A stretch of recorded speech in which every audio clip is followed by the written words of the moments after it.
It wasn't just Cypher. Back in the Caribbean, every eye in the world was turned on us.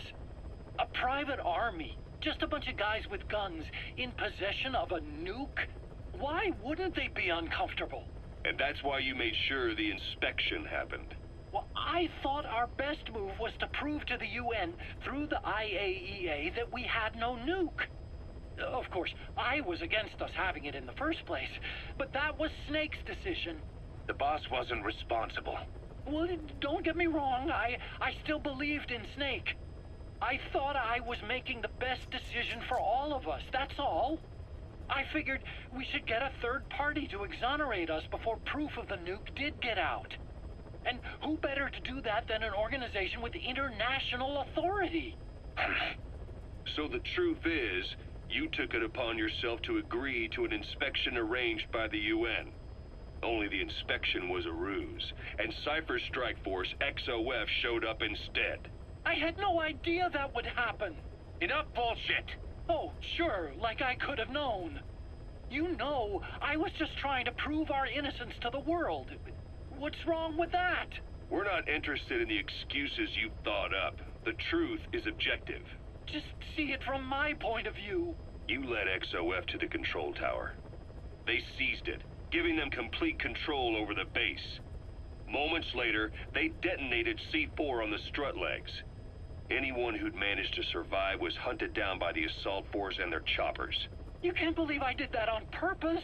That was the end of Mother Base. But it wasn't the end for you. How can you... Look, think about it. I lost something too. I built Zeke and it got buried underwater. I am a victim. That raises the big questions. Why were you the only one spared? You got away without a scratch. Why did Strangelove leave the base on the eve of the inspection? You two were close. Strangelove? And how did you manage to build something that surpasses Zeke in every way? Because you did everything they told you. You're the only one who didn't lose a thing. That is the truth. I was taken away against my will. Skullface forced me to do his research these past 9 years. He used me. I lost 9 years. 9 years. We all lost 9 years. It wasn't just you. I suppose blaming me makes you feel better, does it? But who's gonna give me back all the time I lost? You're not getting anything back. You're not a victim here, Emmerich. You're the perpetrator. I didn't know anything. Nobody can back that up. Yeah, all the evidence is at the bottom of the ocean. You know the hardest man to break.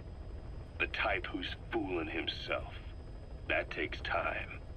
It's easier to live a convenient lie than a painful truth. Is that the piece you've chosen, Doc? I'm not lying. Of course. Just let me check one or two things. On that day, you were in the control tower with them. Lucky you. That's how you got out unscathed. And you escaped on one of their choppers. Only you, right before the base went under. They had me blindfolded the whole time. I've never been so scared. The whole flight, I thought they'd kill me. But thinking of you kept me going. My comrades, all the way. And? There was a plane journey, and then we traveled by road. When they finally took off the blindfold, I was in kind of a warehouse, on the floor. Afghanistan, it was that research lab. I couldn't believe they'd taken me halfway around the world. And soon enough, he came. Skullface. He's the one who's really behind that Mother Base attack. He forced me into that research. What kind of research? He told me to build a bipedal walking tank for the Soviet Union. Like Peace Walker. A system that could fire an ICBM-class nuclear weapon. That's how the Sahelanthropus project got started. Sahelanthropus. Those AI weapons I'd made in Costa Rica were like toys by comparison. A whole world apart from reptilian four-legged crawling and that ridiculous hunched-over bipedal waddling. My design evolved to the dawn of mankind. Sahelanthropus, the first steps towards humanity. An upright, bipedal weapon system. Originally, Sahelanthropus was going to be a manned weapons platform. I designed a cockpit in its head, and I planned to fill it with water as a buffering agent. Like how Paz modified Zeke for human control.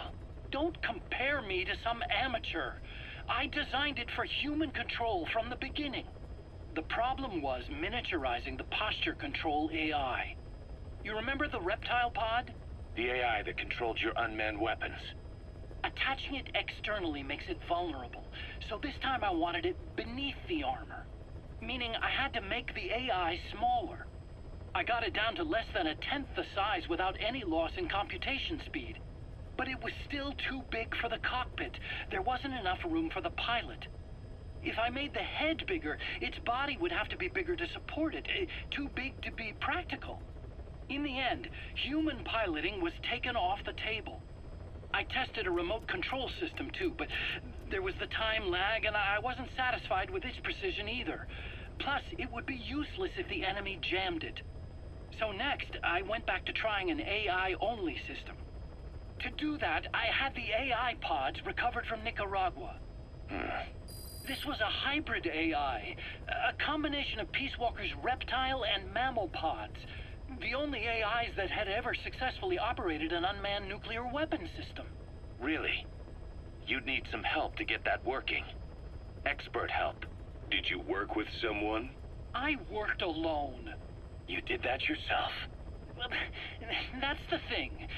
The AI didn't pan out in the end either. But I did finally get Sahelanthropus walking by folding over its upper body to lower its center of gravity. The first upright bipedal locomotive weapon system in the history of mankind. I guess, technically it falls into the anthropoid ape category. I don't see the benefit of having it stand taller. On terrain with significant differences in elevation like Afghanistan, you need a body that's vertically adaptable. That also lets it attack from long range while using mountain ridges for cover. So, making it walk upright was the most important factor in giving it superior height capability. As the name suggests, that was the whole point of Sahelanthropus. But I was being pushed for results. Having the AI mounted externally would have been the fastest way to get it working. I just needed more data so it could maintain its balance. But Skullface refused to wait.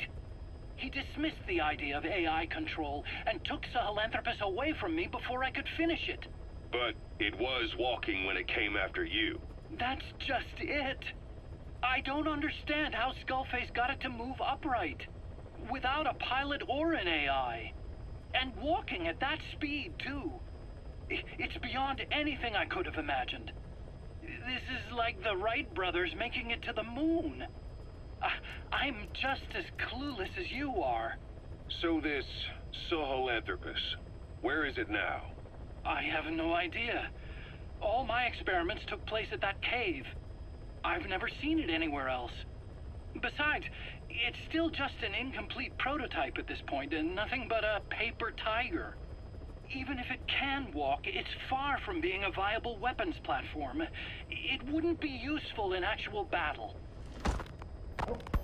Emmerich will remain here at Mother Base for now, but not as a member of Diamond Dogs. I still don't trust him. That work for you? Fine by me. He can't be allowed any contact with staff either. Yeah. A lot of the guys would love some payback for 9 years ago. We still need him alive. But we have to restrict his movements. He can only go where we tell him. And of course, the interrogations will continue.